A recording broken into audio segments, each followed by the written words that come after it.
The day begins as usual. Coffee in hand, we scroll through the latest political news. Debates and speeches flood the airwaves. Candidates publish bold platforms. But underlying it all lurks an empty truth. What matters most is not integrity, but carefully crafted illusion. In the arena of politics, words are weapons of mass deception. Policies and values come second to poll-tested messaging. Party lines substitute for principles. Charisma carries more weight than character. And citizens buy what politicians sell. We see it everywhere. Candidates lying effortlessly on camera, then dodging accountability, backroom deals setting agendas, not constituent needs. Negative ads dragging opponents through mud while obscuring real issues.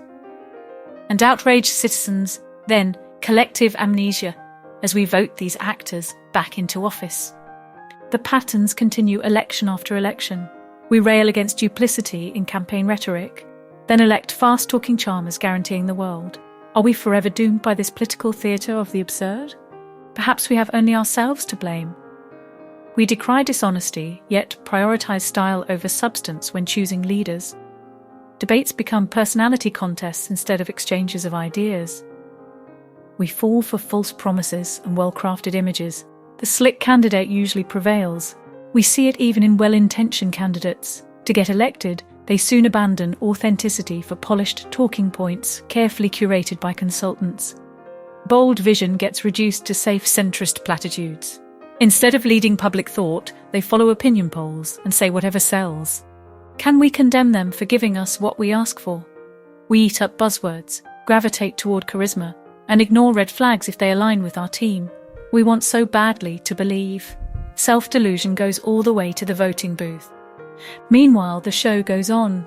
Bright young ideologues soon become jaded party soldiers upon gaining office. Causes morph into careers. Re-election and status overtake serving the public good. But give them a mic, and they still pontificate convincingly. What underlies the gap between polished words and misaligned actions? Perhaps politicians start out idealistic, then confronted by norms of deception, learn to lie large and well. Some may believe their own spin, sacrificing authenticity for ambition. The job attracts those adept at duplicity.